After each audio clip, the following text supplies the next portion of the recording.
Assalamu alaikum and welcome once again to Beyond the Surface.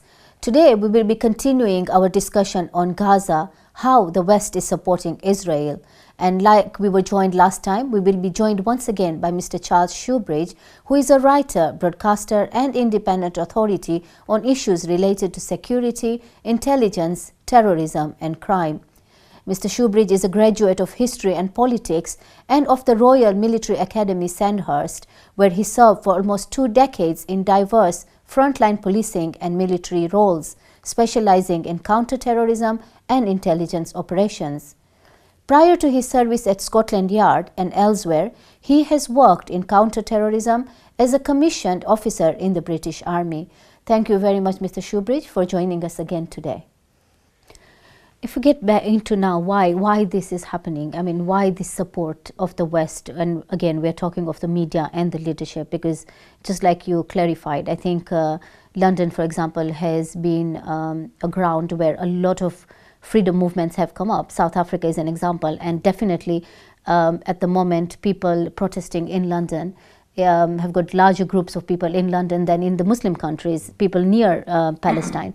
So there is obviously very clear distinction, and we'll discuss that too. But why the governments, why the media, this support for Israel, why? One has to look at not so much necessarily what governments say, but what the way that they act, and then judge why they're acting in this way. Now, governments will say that they are acting, and all governments are like this, of course, that they act in the national interests of their countries. But really we should say the perceived national interests of their countries, because, for example, let's take a wider perspective here, because it's still relevant to the Israel situation or the Gaza situation, that, for example, in Syria, where we've had a situation where the West has taken action that in supporting, for example, Syria's rebels against Assad. They're now in a position where they're now having just announced, whether they do it or not is another matter, but where they've just announced that they're going to, certainly the US authorised airstrikes against ISIS. In Syria, it's the enemy, supposedly, of the West, Assad, who is fighting ISIS with airstrikes. Although you won't see much reference of that, of course, in our newspapers. And so therefore you have to look back further. The West says, in this example,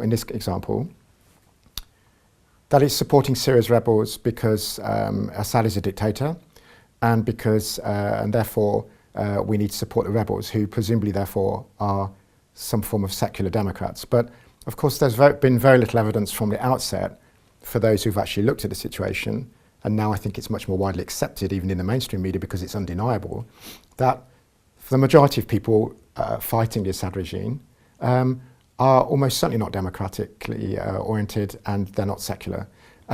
Which then, of course, begs the question, so in fact, what was the reason that we were supporting them? And that's where you need to look at, well, hang on, who else is supporting them? And that's where the so-called national interest comes to play. So, for example, if we look at countries like Saudi Arabia, Qatar at the time was supporting Syria's rebels. These are extremely powerful countries financially, in respect of countries such as the United Kingdom and the United States. They fund extremely powerful lobbies who fund, to some extent, but certainly influence politicians, media managers, and so on, opinion formers. Clearly, Saudi Arabia, for example, in Syria, is not interested in some Sunni democracy. It would threaten its own authoritarian state. And so therefore there must be other reasons. And so, for example, we can look at a broader geopolitical picture. And we can say that, well, of course, Saudi Arabia, it sees its main rival not as Israel, but as Iran. And so, of course, Syria was an ally of Iran. And then suddenly it all begins to make much more sense. Oh, this is the reason we're really backing these people on the ground that eventually spawned ISIS, of course, and others. So then if we apply this also to the Israeli-Palestinian situation, we need to look firstly at what the politicians and the media say, that Israel has a right to self-defense, that Hamas are doing this, Hamas are using human shields, Hamas are lots and lots of claims like this. But the thing to do is to step back and say, where is this broader geopolitical interest lie? And this is why I say that it's important to distinguish between interests and perceived interests. Because it has turned out, for example, going back to the Syrian example, that it wasn't in our interest to back these people. Yes, we assumed, our governments assumed, it was in our interest to back them because this was doing what Saudi Arabia and Qatar, very powerful economic players, wanted us to do. And yet it's turned out not to be in our interest. In other words, the West's interests don't have to be tied to the interests of other countries such as Saudi Arabia, Qatar. I think over a period of time, the same realization, if one is an optimist, will dawn on policymakers in respect of Israel. At the moment, there is a mindset that says that if certain states want things and desire things, then it's in our interest to want them too. Qatar, Saudi Arabia, Israel. These are countries which dominate and shape the West's foreign policy. But there have been signs recently that, particularly when personalities such as Obama, who has been much criticised, and rightly so for many reasons, is in respect of foreign policy, but nonetheless, he has shown signs of independent thought that takes American strategy away from what it's traditionally been. And that's particularly, of course, we've seen that in respect of the Iranian nuclear deals and the lifting of sanctions to some degree against Iran. Israel fought tooth and nail in the public domain as well to stop that process from taking place. And they failed. And it became increasingly clear that when you listen to the words of Netanyahu and others, and of the US-Israeli lobby, that far more than fearing a nuclear-armed Iran, really what Israel feared was a rapprochement between, coming together, if you like, of Iran, its enemy, and the West. For example, here's an example now in Iraq against ISIS. And so this is Israel's fear. And so Israel is pushing the agenda, of course, of itself as a democratic, progressive state, notwithstanding its actions that it's taken. But we've still got this issue that the perceived interests of the West lie with Israel. And of course, this is founded upon what is widely pushed to be as so-called common values. But then when we see the bombing of Gaza, what's happened, where is the commonality of values? Okay, a cynic can say, yeah, but Britain and America has done that in Iraq and Afghanistan, and it's true to some extent, but it's not the same as what's been happening in Gaza. You know, Britain, for example, had terrorism, as it called it, from the IRA, and some of that came from across the border in the south of Ireland for 30 years, for 3 decades. You know, 3,000 people died in the UK as a result of terrorism on all sides from the IRA. But there wasn't a single airstrike was carried out. There was never a use of artillery or multiple rocket launchers or tanks against these people. Now, I know that's a crude analogy, but it still illustrates that, you know, notwithstanding what Britain and America have done to other countries, and they stand widely criticised for that, it doesn't compare, you know, to the same degree as what's happened in Gaza over the last few weeks. So when we go back to the central question, or the question you just asked, we need therefore to look at perhaps financial matters behind the scenes as to why the West or its governments are so supportive of Israel. First of all, there is this aspect of taking away the finance, this idea about common values, about democracy, etc., etc. And it's a sophisticated modern country, Israel, for sure, despite its issues, even if that is largely funded on foreign aid. But secondly, there's no doubt that the Israel lobby in capitals around the Western world is unbelievably powerful. When one looks, for example, at, let's say, the UK government, 80% of, this survey was carried out in 2012, Patrick Coburn, the journalist, wrote an article that really exposed all of this, that I'm going to go back on that. Let me go back on that. You can take that out. What I was going to say is, so can I just, because I want to take Patrick Coburn's name out just in case it wasn't him, I think it was. It's absolutely clear that Israel has an extremely powerful lobby. I mean, this is well known, but it's really undeniable when one looks at the situation in Washington and, for example, in London.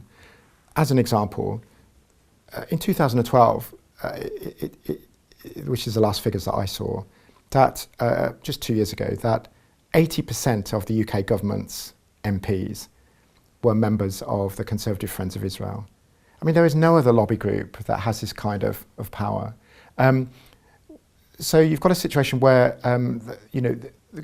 they can exert influence that goes well beyond their economic power as a state, that goes well beyond their economic or military or political importance to the West, but nonetheless drives policy towards Israel. And we've seen that very, very clearly, that notwithstanding the growing public pressure in the West against what's been happening in Israel, that Britain's government has pretty much, apart from one or two exceptions, really stood firm with Israel, even though that has gone against public opinion. And that tells you the strength of that lobby. Talking about the lobby, I mean, this is just a refined term, really, to describe corruption in another manner. Because if something similar happened to, say, in a continent like Africa, where a certain group of people were influencing politicians to make certain, by contributing, say, towards their election campaign or whatever, we would straight away say this is corruption and that African leaders are corrupt.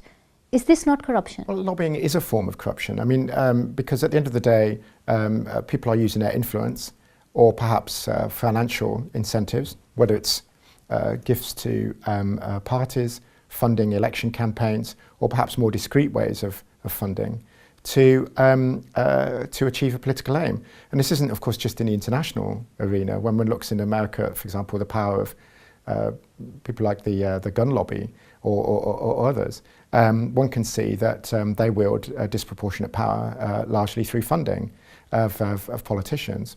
And of course, it's a form of corruption. It needs to be, of course, made fully open.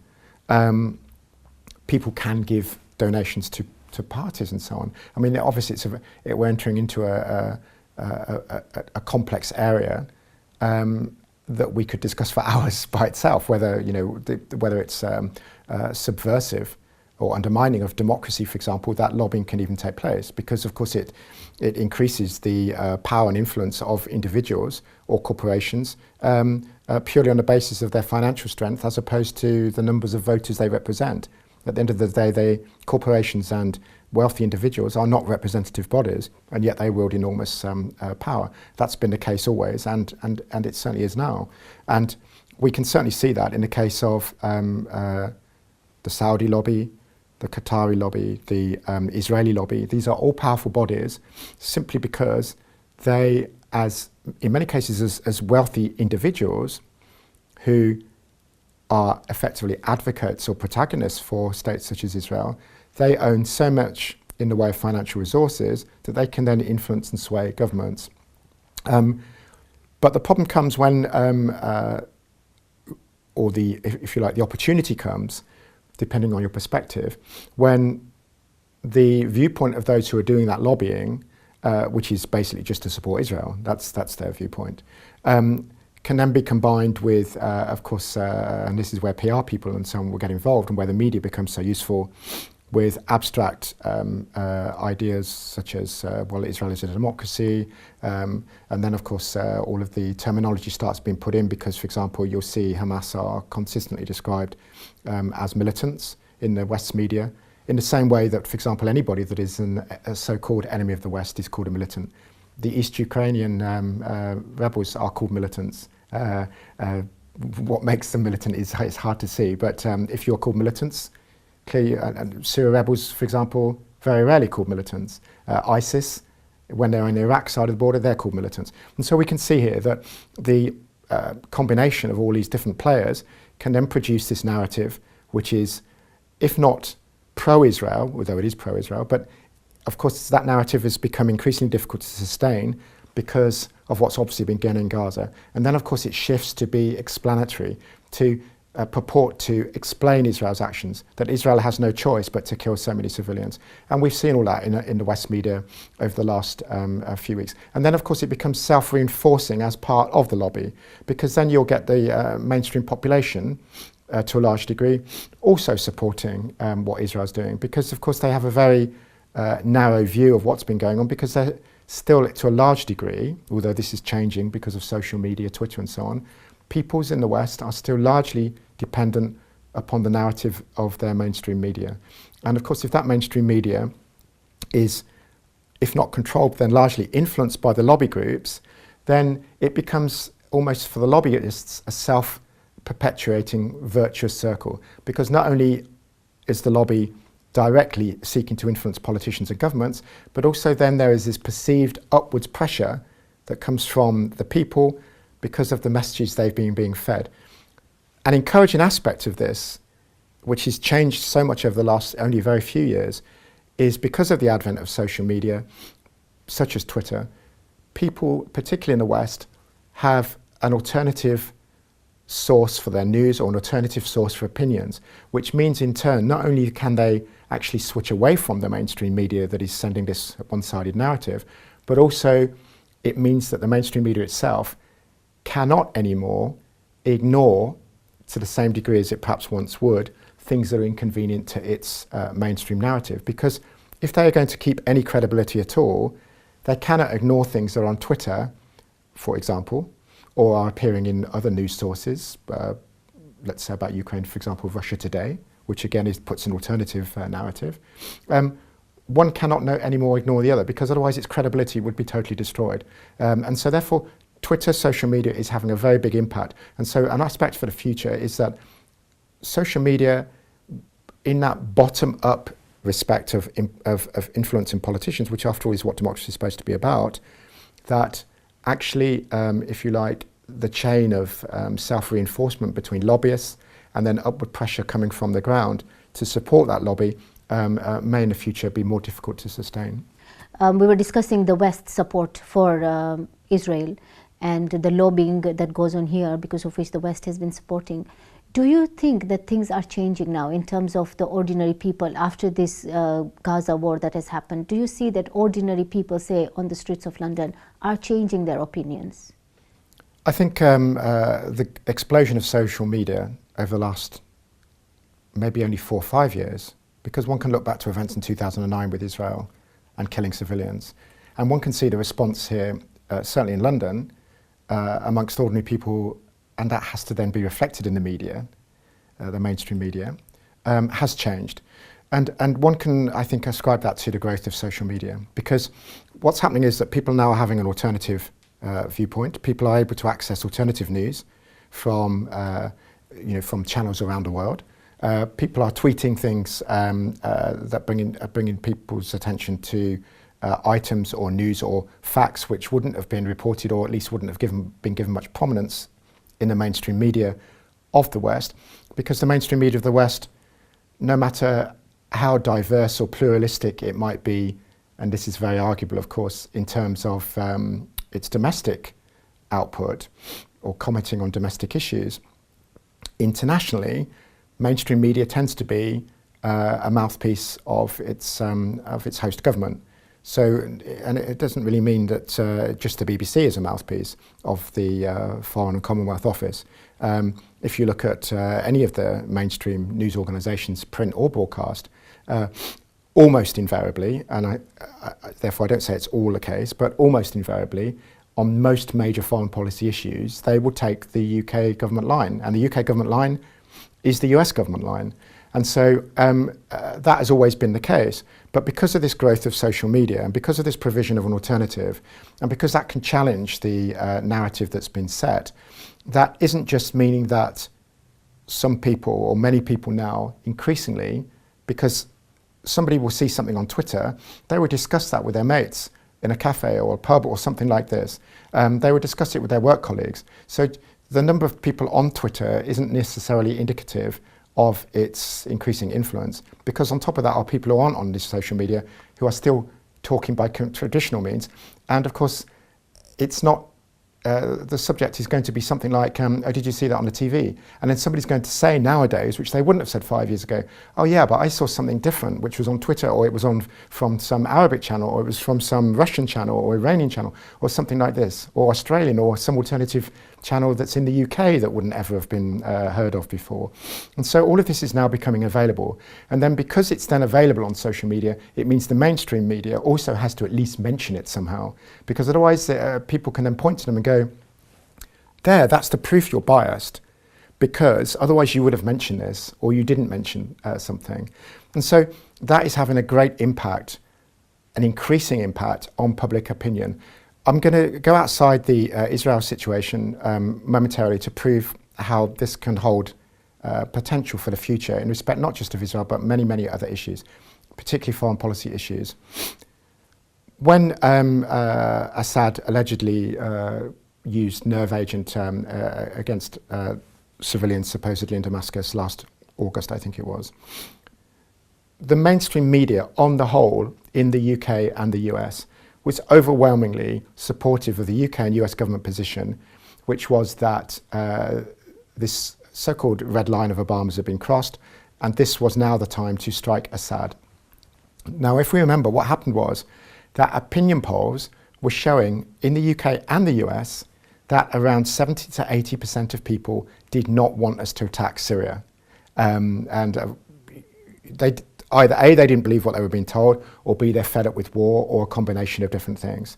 Now, this is an extraordinary turn of events, because in the past, the only source of information and indeed opinions of people, particularly in the United States, it must be said, is from their mainstream media. And yet, their opinion, public opinion, was completely opposed to that. So the messages must be coming from somewhere else. Hence, the social media explosion, I think, is accountable for that, or at least largely accountable to explain this. And then, of course, then what happened, because of that upward pressure, that then resulted in British members of Parliament voting against their own government, and actually then that attack on Syria wasn't supported by Britain, and that left America isolated, albeit with France at the time. And that, without any doubt, then there was pressure in the US to have a similar vote, which, of course, was a nice excuse for Obama, if he needed one, to then not attack. So this is a great example of where the powers of lobbies, the power of, because the Israeli, Saudi, Qatari lobbies, these powerful lobbies, were really lobbying hard for that attack on Assad to take place. The media was supporting it, the governments were supporting it in the UK and US, but it didn't happen. We can see signs of that now with this Israeli-Gaza situation as well. Because of what's being shown on social media, the West media is being forced, the mainstream media, to show these horrendous images of what's been going on in Gaza, the suffering on the ground. And it's inescapable that people will come to the conclusion this is wrong. And that's particularly when, for example, in the last 3 years, the same mainstream media has been showing similar images of what it says is happening in Syria, and combining that with condemnation of the alleged perpetrator, which they've said is Assad. Of course, there was a civil war there, and both sides are killing civilians, as happens in a war. And yet, when they've been showing similar images of what's been happening in Gaza, it hasn't been accompanied by this media and government condemnation. People, at the end of the day, can see that there is inconsistency here, there is hypocrisy here, and people are becoming increasingly angry about that, particularly when it's then revealed that the UK and the US, their governments, their taxes, if you like, to some degree, are being used in the US case to actually pay for this slaughter. And people are wondering, is this actually what we want? So people are demonstrating, but more than that, on social media and letters and emails to their MPs and so on, their representatives, they are complaining about it. So I think with the growth of social media, if this growth continues, if it continues to be largely unregulated and largely independent, in other words, it isn't bought by, for example, Twitter isn't bought by Saudi shareholders or Israeli shareholders who then want to pursue their own agenda. If it can remain free and independent, this offers great hope, I think, for the future, that the power of these lobbies can be, it's not going to be eradicated totally, but that it can be subverted and it can be reduced. And then people can start thinking, well, what actually is truly in our national interest? And also, hopefully, combined with that, what is actually the right thing to do? And that isn't really what's been happening with Israel and with a whole host of other foreign policy issues. A similar change, we see signs of it in the leadership. For example, we've seen the resignation of Lady Warsi. We have seen some comments now coming from Ed Miliband, also coming from Nick Clegg. Do you think that these are genuine, or is this again just trying to be opportunistic and there's election next year? Politicians, it may sound cynical, but you know, I think I'm reflecting certainly an overwhelmingly majority view if I say that politicians are naturally opportunistic. One could argue that in many ways it's been slightly disturbing or distasteful, should we say, to see the leaders of the West now, of course it's a welcome message, but nonetheless it's still slightly distasteful to see and hear leaders of the West now expressing concern about civilian casualties, whereas for 3 weeks they sat on their hands and kept quiet, or even worse, the same people supported Israel in what they're doing. I mean, for example, if we look at the UK government position, David Cameron, UK Prime Minister, is now, because of this pressure from the politicians that you mentioned, who themselves have been pressured by their populations and their constituencies, Cameron's message now is, no, we have consistently called for a ceasefire. This is untrue. When one looks at, and again, it's all there on social media and it can't be changed now, when one looks at the written statements of what British politicians said, of what the British government's position was, it was entirely condemnatory of Hamas, entirely supportive, entirely unreservedly supportive of the Israeli government bombardment that was already taking place and already killing, even at that time, tens and tens of civilians. Naturally, it's become hundreds and thousands since then. So it's, the government cannot claim that that was its consistent position, was the ceasefire. It wasn't. It supported Israeli action. But we do still see, which is a ground for optimism, that politicians again, albeit politicians and some Conservatives too in the UK, have been forced to come out publicly because of the public pressure that is coming from underneath. And that pressure is being created by and of course facilitated by social media, because then of course it also then has to be reflected in the mainstream media as well. And it's at that point that when the politicians then think, okay, I can see the direction of travel of this, and eventually it's going to be totally condemning of Israel. I want to be one of the first, says a politician, to actually join that bandwagon. We've seen a lot of support, as we discussed, through the ordinary people. This is through the social media, it might be through the protest, or even sanctions that people have started against Israel. And in Western capitals, really, this support is stronger than even from Arab countries and Muslim countries. Do you think a change can really come from these kind of lobbying in a different context, obviously?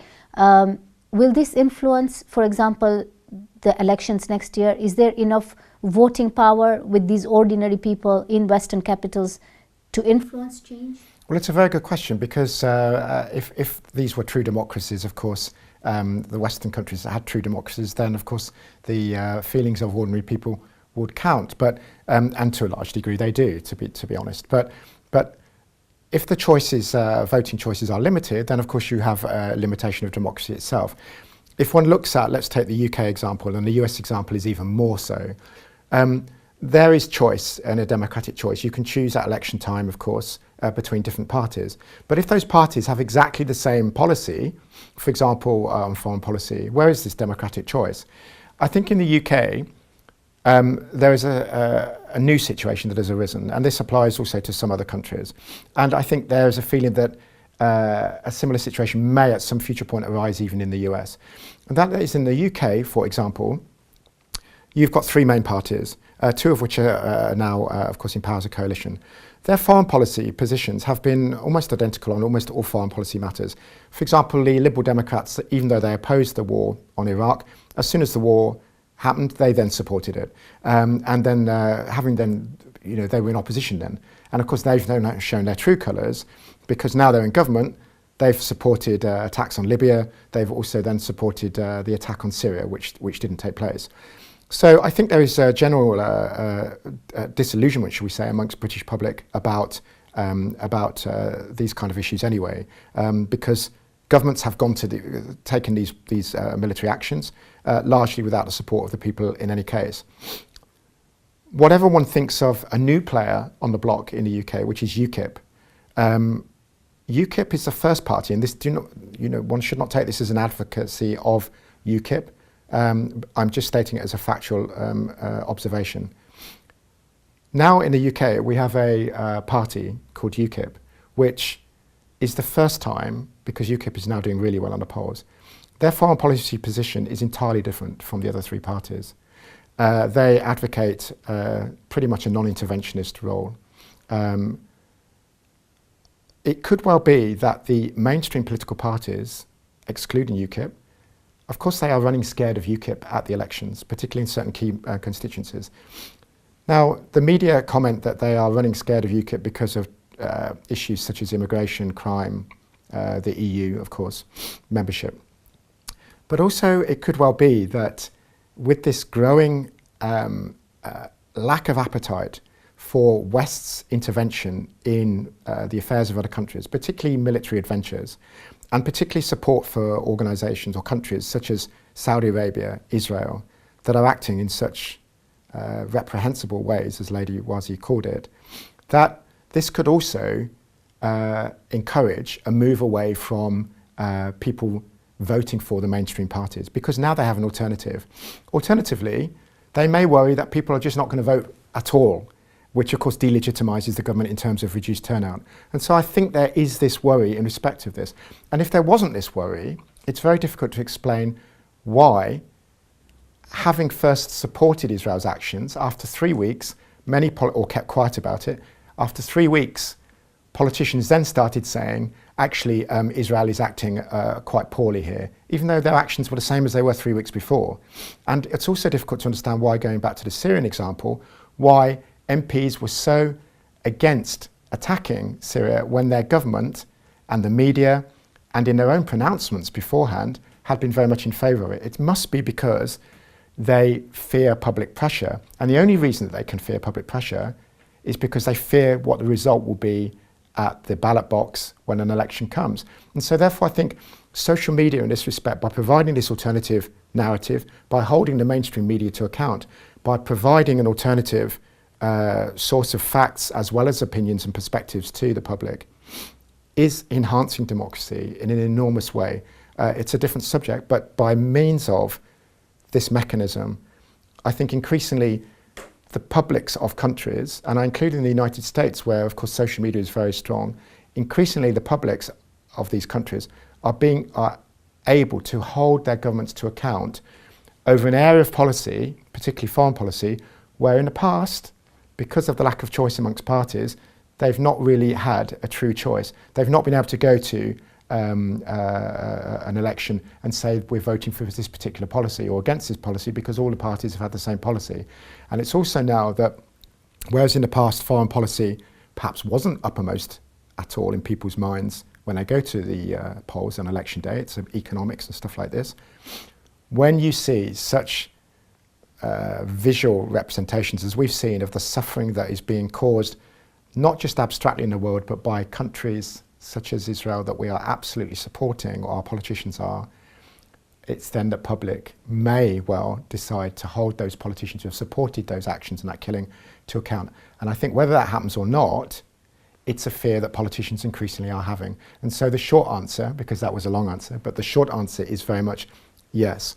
With the growth of social media, politicians quite rightly in the West are fearing more and more their constituencies and are fearing that they are going to be held to account over matters that traditionally they haven't been held to account over, foreign policy. And so yes, I think over time the power of the lobbies will be reduced until of course the lobbies or the people that they advocate for gradually, as I'm sure they will, take control of the social media networks.